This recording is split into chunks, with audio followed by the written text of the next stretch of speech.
nous avons réussi à comprendre, tous autant que nous sommes, que nous devions savoir donner, savoir pardonner.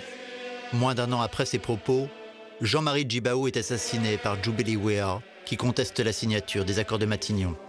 Jean-Marie Djibaou, Yewene.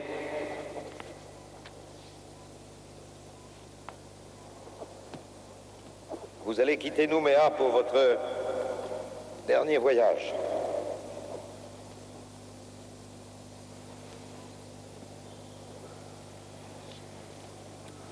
Puissent les regards de tristesse qui sont rassemblés ici effacer d'autres regards, eux, chargés de tant de haine et d'incompréhension. Il faudra attendre 15 ans. 15 ans pour que les deux familles, Wea et Djibaou, se pardonnent ce drame. Un long chemin que les églises vont accompagner. Quelle est la part de spiritualité dans cette démarche du pardon que vous avez accomplie? Alors vous mettez des mots, spiritualité, enfin tout ce que vous dites là. Moi je crois que je donne du sens à la vie, simplement. Voilà, cette famille qui pendant 15 ans avait le genou à terre, Manaki, Maki. Donc cette famille qui a beaucoup souffert, qui était le point de mire de tous les regards de notre société, quoi. Ce Djoubeli Wea a tué Jean-Marie Djibaou. Ça fait 15 ans de détresse, 15 ans de souffrance et il faut leur donner un sens à leur vie, permettre que leurs enfants vivent mieux, puissent retourner à l'école. Voilà, c'est le sens de redonner la vie. Crainte et humilité précèdent mes propos.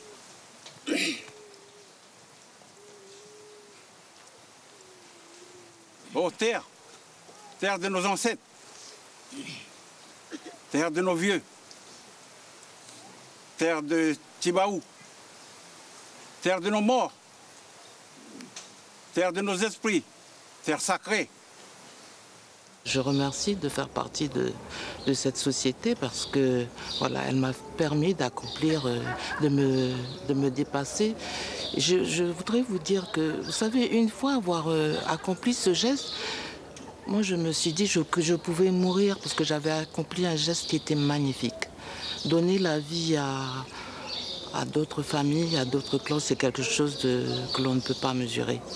Et donc, voilà, si c'était à refaire, oui, volontiers, mais franchement, c'était difficile. C'est un chemin difficile, mais possible quand même. Ce chemin est accompagné depuis 30 ans par les églises protestantes et catholiques de Nouvelle-Calédonie. Selon les époques et les circonstances, cet engagement prend des formes différentes, inspirées autant de la coutume que des Écritures. Et nous retrouvons le père Roch Apikawa. Bonsoir, père. Bonsoir. Alors, vous êtes vicaire général du diocèse de Nouméa, c'est-à-dire vous secondez Monseigneur Calvet, et vous êtes aussi en responsabilité de la cathédrale de Nouméa. Vous êtes né tout près d'ici, vous avez même été baptisé dans l'ancienne église qui était derrière moi, aujourd'hui démolie. Dans le reportage qu'on vient de voir, on découvre la démarche de pardon de la famille Djibaou. Est-ce que dans la culture kanak, le pardon a quelque chose à voir avec le pardon de l'Évangile? Il y a quelque chose qui s'y prête à, mais il est important aussi de dire que ce n'est pas quelque chose qui est propre au kanak. C'est propre à l'être humain. Quand il sait aller chercher au fond de lui-même ce qu'il a de meilleur, ce qu'il a de beau. La chose s'est passée dans le monde kanak parce qu'il y a eu cet événement. Et il est vrai que la disponibilité de la coutume couplée à l'évangile a beaucoup aidé. Mais on a aussi bâti tout ce mouvement avec le bon vouloir de beaucoup de monde et souvent de gens très inattendus. Ce pardon dont vous parlez n'est pas à l'initiative de quelques-uns. En fait, beaucoup de gens y ont participé. Des politiques, des gens de tous bords qui ont essayé. Et à un moment donné, on a pris le relais parce qu'il y avait une demande explicite. Il y avait une nécessité peut-être aussi. Il y avait une nécessité. Nous étions dans une situation qui était douloureuse. On a d'abord passé un temps, comme tout être humain, à nous recroqueviller sur notre douleur. Et à un moment, on a relevé la tête, certainement avec la grâce de Dieu, mais aussi avec la culture, le partage de la vie des uns et des autres. Et on s'est dit, à ce moment-là, ils se sont dit qu'ils ne pouvaient pas rester dans cette situation. Il fallait sortir de là. Et une chose que je voudrais souligner, c'est que pendant toute cette période, cette terre de Calédonie, qui est une terre chrétienne, les gens ont prié. Les gens ont prié pour qu'advienne ce jour-là. La grâce de Dieu a fait qu'ils sont venus demander à l'Église de les aider. Et on l'a fait de tout cœur. Vous avez accompagné la famille Djibaou, vous qui êtes à la fois prêtre et kanak, ça a joué un rôle important. Quel était votre rôle dans cet accompagnement?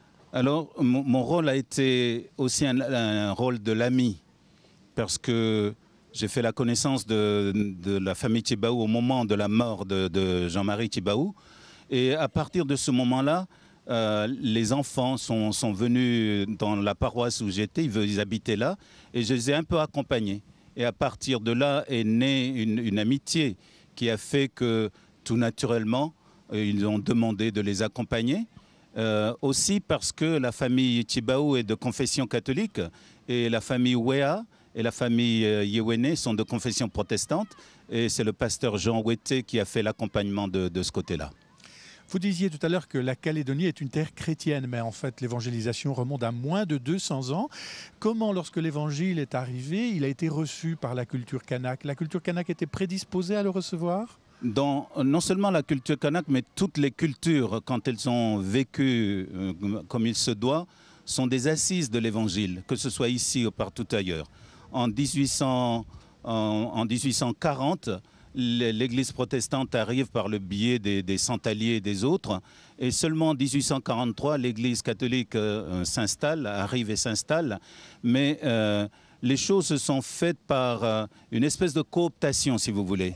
Les missionnaires se présentaient à la chefferie parce qu'on leur a indiqué le chemin. Et par le biais des chefferies, l'installation, l'évangélisation s'est faite, que ce soit dans l'Église catholique ou dans l'Église protestante. Par exemple, un aspect de notre vécu ici, c'est l'œcuménisme. Mais notre œcuménisme est un œcuménisme de fait. C'est le chef de la tribu qui décidait que cette partie du clan irait par là et cette autre partie du clan serait par ici. Et comme vous dites, il y a pas encore 200 ans, deux siècles, nous avons été évangélisés, 150 ans tout au plus. Mais il y a dans l'évangile une dynamique qui fait que les cœurs des hommes et des femmes changent et voilà, se mettent en diapason avec ce message de l'évangile. Qu'est-ce que la culture kanak nous dit en plus sur l'évangile? La culture kanak dit d'abord la disponibilité à ceux qui arrivent. Aujourd'hui, à cause des situations que l'on vit, l'étranger fait peur. Mais d'antan, du temps de nos aïeux, tout ce qui arrivait était de bon augure. On accueillait ceux qui venaient parce qu'ils apportaient non seulement du sang nouveau, sans jeu de mots, mais ils apportaient aussi leur connaissance, leur culture, et les anciens du fond des âges avaient déjà cette sagesse de savoir que celui qui arrive apporte avec lui une richesse, et c'est ce qui a permis ces rencontres. Je rappelle juste que la Nouvelle-Calédonie, c'est une longue île de 500 km sur 50 km de large. Le diocèse compte aujourd'hui une vingtaine de prêtres encore en activité, une vingtaine de diacres permanents et 150 catéchistes. Comment se passe l'organisation des communautés chrétiennes ? L'organisation des communautés chrétiennes s'est beaucoup fait à travers ce dernier groupe que vous nommez les catéchistes, car les missionnaires venant d'Europe devaient se faire comprendre des populations. Donc ils ont d'abord formé des catéchistes qui ont été leurs interprètes et puis qui aujourd'hui ont continué. Et puis il est vrai que les missionnaires d'hier ont sué haut et sang et ont fait se lever nos communautés chrétiennes ici et là.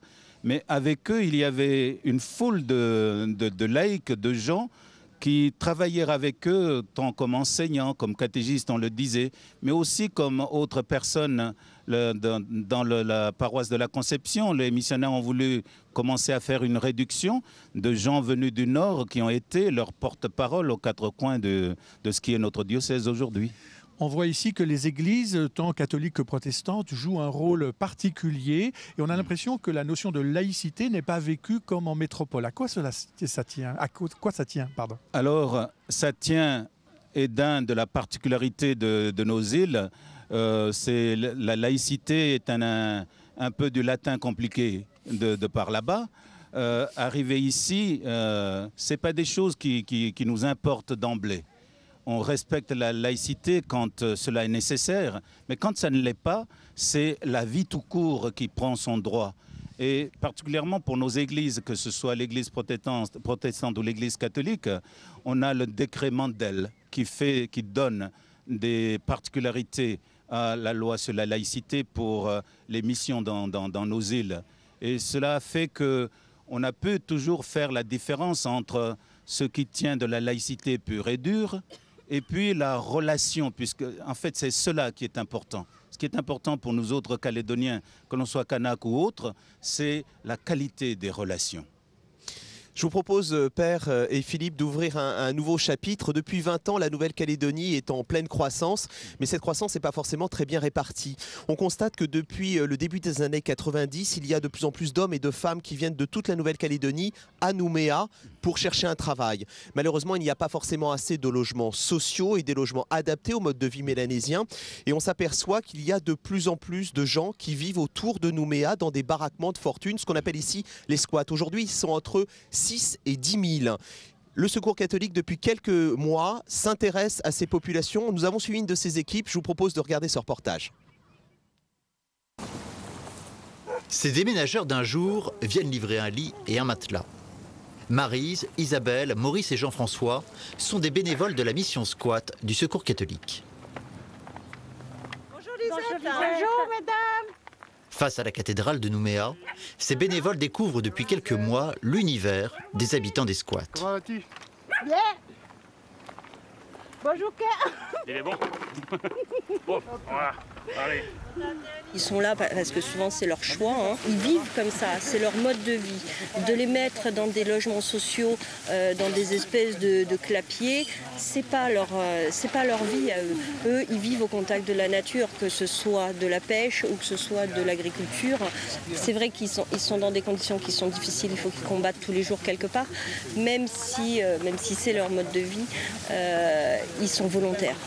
Souvent, on a affaire à des familles qui sont dans des situations très précaires, du style le papa et la maman qui ne travaillent pas, ou le papa qui a des petits boulots à droite et à gauche, ils ont 3-4 enfants, mais ils ne vont pas réclamer, ne serait-ce que leurs droits de base. Alors après, il y a une question de fierté. C'est pas évident de faire la démarche, d'aller demander. C'est pas évident d'accepter de l'aide aussi. Pour eux, peut-être, je pense que quelque part, c'est faire la manche, et ça, c'est une démarche qui est très délicate. Très difficile à faire. Ici, dans ce quartier de Nouville, en plein Nouméa, une cinquantaine de familles vivent dans ce squat. Des familles qui se sont regroupées en association pour, par exemple, avoir accès à l'eau potable. Le projet, c'est le compteur d'eau. Et c'est vrai que c'est pas évident d'avoir tous ces projets. Il faut parler des années et des années. Vous savez qu'il y a des gens qui nous ont dit, mais chaque fois vous faites des réunions avec la mairie de Nouméa. Mais je dis, mais comment veux-tu? Nous, on n'est pas des fils de combien? On dit, bon, tac, on a besoin de ça. Puis voilà, demain matin, on appuie le bouton, l'eau, ça arrive. Non, il faut avoir des temps pour se réunir, pour avoir ces projets. C'est difficile, c'est pas facile. Le squat est regroupé en association, il est venu nous voir et nous avons trouvé le moyen de creuser une tranchée, d'installer un tuyau, d'installer des compteurs, en collaboration avec les services sociaux de la province sud, mais tout ça se paie. On lui a prêté 100 000 francs pacifiques, disons en gros 1 000 euros. Mais il fallait nous rembourser parce qu'on n'est plus dans l'assistanat, là, c'est bien de l'accompagnement. Et pour nous rembourser, les gens du squat ont organisé une fête avec un bingo, des concours de pétanque, fabriqué des brochettes. Sur un week-end de 2 jours, ils ont pu rassembler comme ça 300 000 francs, donc à peu près 3 000 euros. Ce qui a permis d'installer le tuyau et d'acheter des petits compteurs individuels qui vont maintenant jusqu'à les cabanes. C'est un combat qu'on a mené depuis des années. Et le moment qu'on a eu de l'eau, ben, tout le monde est... Moi, personnellement, avec les gens, tous les squatteurs qui sont ici auprès de Noël, sont contents d'avoir ce compteur d'eau. C'est un souhait qu'on a eu depuis longtemps. Parce qu'on n'a pas besoin d'autre chose. L'association s'assure aussi que tous les habitants du squat paient maintenant leur consommation d'eau, une nouveauté pour les squatteurs. Père, on l'a entendu, on l'a découvert avec ce reportage, le problème des squats est un problème important pour Nouméa. Est-ce qu'on prend les moyens de le résoudre? On ne prend pas toujours les moyens pour les résoudre, mais le problème des squats est à double dimension. C'est non seulement de la responsabilité des responsables du pays, mais il faut aussi se dire que les squats, ça veut dire des hommes et des femmes qui ont aussi à assumer leurs responsabilités. Ils le font de leur manière, mais il faut aussi le dire. Et le problème des squats, c'est des logements pour le pays. Alors, d'autres l'ont dit avant moi, je me permets de le redire ici. On a pu se payer des merveilleux jeux du Pacifique. Pourquoi pas, on pourrait trouver aussi des moyens pour que des hommes et des femmes, des enfants de ce pays puissent être logés dignement. Parce que le logement, c'est ce qui permet à la dignité de pouvoir s'exprimer. Et quand on parle d'un destin commun, il ne peut pas y avoir de destin commun quand les uns habitent des maisons qui sont rutilantes et que d'autres se debout de tôle. Ce n'est pas possible. Il faut donc non seulement les responsables, mais nous tous de ce pays, les églises, les hommes et femmes de bonne volonté, on puisse se dire stop à l'histoire des squats. Le pays est assez riche pour cela. Mais il y a comme vous le disiez déjà en amont, il y a un problème de répartition. Il faudra à un moment ou un autre se dire qu'il faut régler le problème des squats parce que si on ne règle pas le problème des squats, les problèmes pour le devenir de la Calédonie viendra des squats. Père Roch, la question du mal logement, de la répartition, c'est parmi d'autres questions sociales qui touchent la Nouvelle-Calédonie comme d'autres pays. Ici, en raison de son statut particulier, quel rôle l'Église peut-elle ou doit-elle jouer ? L'un des rôles que l'Église doit jouer, qu'elle fait en ce moment, c'est ce qu'on a vu avec le Secours catholique, c'est un rôle d'accompagnement. Être avec. Être avec, c'est toute l'histoire de Dieu avec l'humanité, donc il faut commencer par là. Et puis l'autre rôle de l'Église, c'est de rappeler aux uns et aux autres. Le Père évêque, Monseigneur Calvé, le fait à sa manière. En chaque début d'année, il offre aux responsables de ce pays l'enseignement social de l'Église. Et puis chaque chrétien de ce pays, parce que l'Église, ce n'est pas seulement l'évêque, quelques prêtres, l'Église c'est tout un peuple. Donc à chaque baptisé, de vivre pleinement l'Évangile, d'être habité par cette force et de témoigner qu'il faut partager. Ça veut dire aussi faire des choix de vie. Faire des choix de vie pour ne pas s'encombrer avec ce qui n'est pas nécessaire. Et l'un des problèmes qui est le nôtre dans ce pays, c'est je n'ai pas ce que mon voisin a, je ne suis pas content. On passe notre temps à comparer, à se comparer les uns aux autres, et du coup on est malheureux. Bon, c'est un aspect de choses, mais ce qui est important, c'est que l'Évangile nous donne des repères pour avoir un vécu qui soit proche des réalités avec un souci, mais un souci constant de partager ce qu'on a et ce qu'on est. Quels sont les défis politiques, entre autres, qui s'annoncent pour la Nouvelle-Calédonie, selon vous ? Les défis qui s'annoncent pour nous, c'est déjà de réduire cette distance qu'il y a entre quelques riches et une population qui est là et qui cherche des moyens de vivre. Et l'autre défi sera aussi de donner à la jeunesse calédonienne des raisons de garder le menton haut. Nos enfants parcourent la ville avec un capuchon sur la tête ou une vieille serviette qui dit, voilà, c'est un langage de désespoir. Il faudra faire de sorte que nos enfants relèvent la tête et puis tutoient l'avenir. Père Roch, on arrive près de la fin de l'émission et je vais vous poser 3 questions rapides qui appellent une réponse d'un mot. Quelle est votre plus belle espérance pour la Nouvelle-Calédonie ? Ma plus belle espérance pour la Nouvelle-Calédonie, c'est que chaque foyer ait un toit. Quelle est votre plus grande inquiétude pour la Nouvelle-Calédonie ? Ma plus grande inquiétude en Nouvelle-Calédonie, c'est qu'on puisse continuer de s'appeler par le nom de nos ethnies, au lieu de nous appeler tout simplement par ces beaux noms de baptême que nous avons. Quel serait le message que vous auriez envie de dire aux Calédoniens, aux métropolitains qui nous écoutent en ce moment ? J'ai simplement envie de dire aux métropolitains par là-bas que, voilà, par ici, dans nos îles, sous nos cocotiers, la vie n'est pas toujours idyllique. Nous vivons des réalités qui font que nous avons besoin d'eux et certainement qu'eux ont besoin de nous. Voilà, merci. C'est la fin de cette émission que vous pouvez revoir sur notre site internet accessible via lejourduseigneur.france2.fr. Vous y retrouverez des bonus et puis aussi la légende de l'Igname. Voilà, dimanche prochain commence notre série Vive l'été. Et notre tour de France commencera par la Provence avec le père Guy Gilbert à la bergerie des Faucons. Après la messe qui sera célébrée en l'église du Sacré-Cœur à Castellane, vous pourrez suivre à 11h30 le documentaire L'habit ne fait pas le moine, un portrait de Pierre Favre par Julie Talon. Merci Père Roch Apikawa d'avoir incarné un peu de l'âme de la Nouvelle-Calédonie ce matin pour nous et puis nous avoir surtout rappelé le rôle des chrétiens, des églises ici dans la vie de la communauté. Merci à tous ceux qui nous ont si bien accueillis ici. D'abord le grand chef de la tribu pour son hospitalité, le Père José Lito pour son accueil, Abraham le catéchiste pour sa disponibilité, Madeleine et toutes les cuisinières qui nous ont